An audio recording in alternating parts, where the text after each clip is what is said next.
Welcome to Democracy Now!, democracynow.org, the War and Peace Report. I'm Amy Goodman.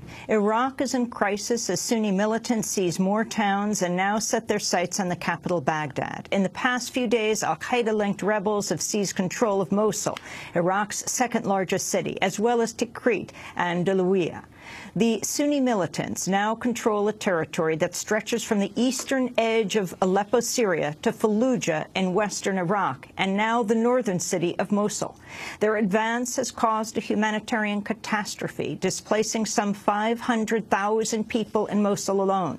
Mosul fell in part because U.S.-trained Iraqi forces abandoned their posts. Iraqi Prime Minister Nouri al-Maliki has reportedly urged the U.S. to carry out airstrikes in recent months, but the Obama administration has declined the request so far. We'll have more on the crisis in Iraq after headlines.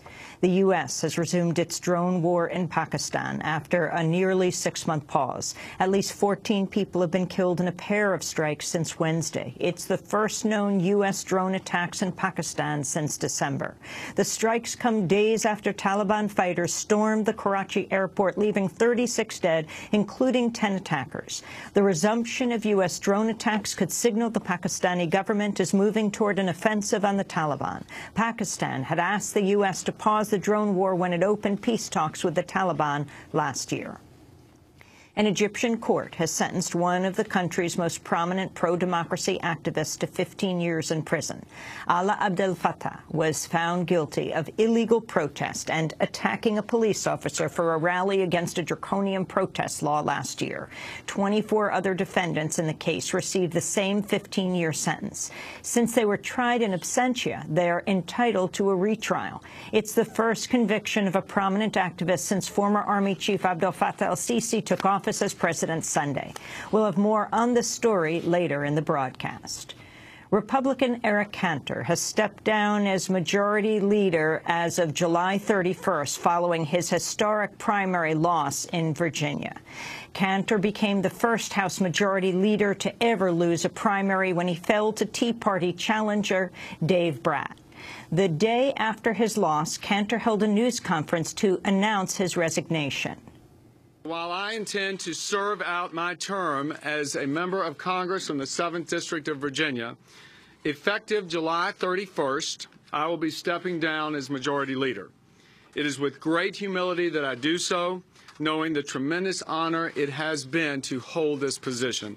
Dave Brat ran on a staunch anti-immigrant platform, but some analysts say Cantor was done in by a voter backlash against his insider politics and close Wall Street ties. Cantor's departure creates a major power vacuum in the Republican leadership, with a wide-open race for the House majority position. On Wednesday, House Speaker John Boehner and Congressmember Paul Ryan spoke to reporters about Cantor's defeat. Eric Cantor is a good friend of mine, and been a very good leader for our party. He's got some decisions to make, but I'm sure that he and the family will come to the right decision. We'll get through this, like we get through everything. I think it's just unfortunate that he lost, and we are very disappointed in the outcome, and it's premature to speculate beyond that right now. What's going to happen now that he's stepping down? Well, we'll have a race, I take it. Are you going to be a candidate? No, I won't. Cantor had been expected to replace Boehner as House Speaker next year, but there are now reports Boehner intends to remain in the position, with Cantor no longer vying to take his place. Meanwhile, in one of his first interviews since his upset victory over Cantor, Dave Brat refused to tell MSNBC whether he supports a federal minimum wage.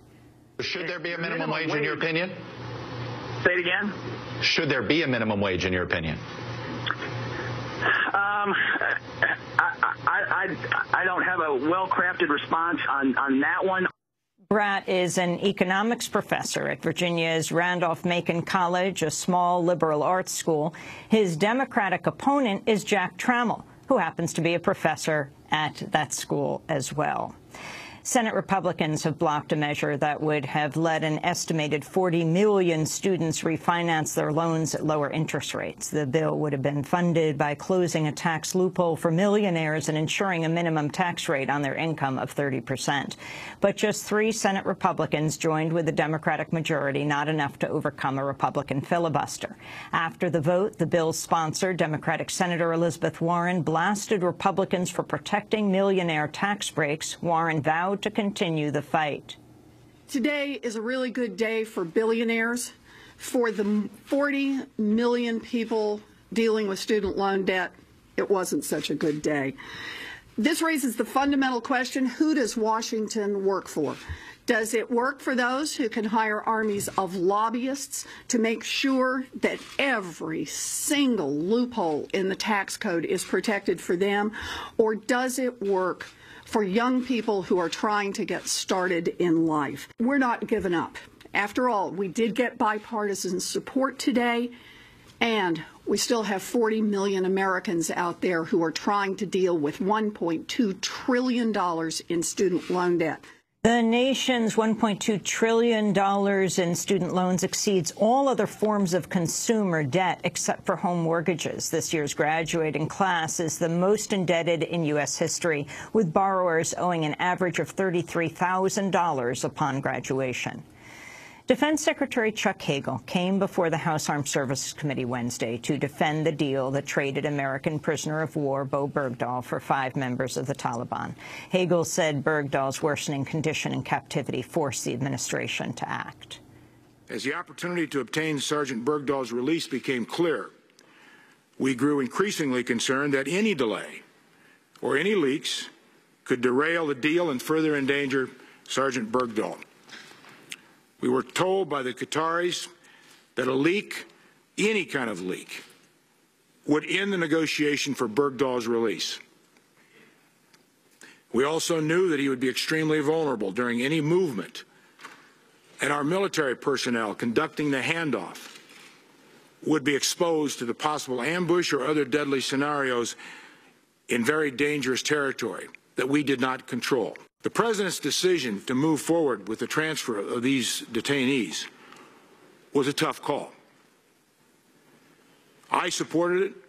I stand by it. According to the U.S. military, Bowe Bergdahl has told his doctors Taliban captors tortured him and kept him in a cage for weeks and possibly months after he tried to escape. The Senate has approved a measure that would help ease health care delays for military veterans. The bill would increase access to private care and free up the Department of Veterans Affairs to expand medical services. Lawmakers will reconcile differences with a House measure approved this week before sending a final bill to President Obama. The VA has come under scrutiny after it emerged health clinics in Arizona and Colorado used elaborate schemes to hide records of patients who waited too long for care, causing dozens of deaths. Speaking before the House Judiciary Committee, FBI Director James Comey confirmed the launching of a criminal probe into the VA's conduct. We will follow it wherever the facts take us. The Phoenix office is where we've opened it because that was the primary locus of the original allegations. We're working it with the VA IG, and we'll follow it wherever the facts take us. A coalition of immigration and civil rights groups has filed a complaint alleging widespread and systematic abuse of migrant children by U.S. Customs and Border Protection. Organizations including the National Immigrant Justice Center and the ACLU say they're acting on behalf of over 100 unaccompanied children mistreated by border agents after crossing into the United States. According to the groups, the vast majority of children were fleeing violence in their home countries.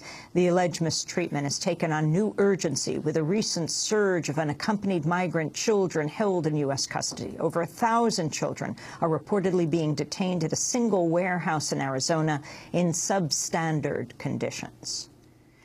And New York City has settled a lawsuit over the false arrest of more than a dozen Occupy Wall Street protesters in 2011. The city will pay $583,000 to plaintiffs detained after officers surrounded them and refused to let them disperse. Plaintiff Jennifer Pete called the settlement a victory for the right to protest. Public speech, the right to dissent, these are core values that are important to our democracy. And I hope that this settlement will lead those in power and the NYPD to better respect our First Amendment rights. The settlement is New York's largest to date in an Occupy-related civil rights case. And those are some of the headlines. This is Democracy Now!, democracynow.org, The War and Peace Report. I'm Amy Goodman. And I'm Juan Gonzalez. Welcome to all of our listeners and viewers around the country and around the world.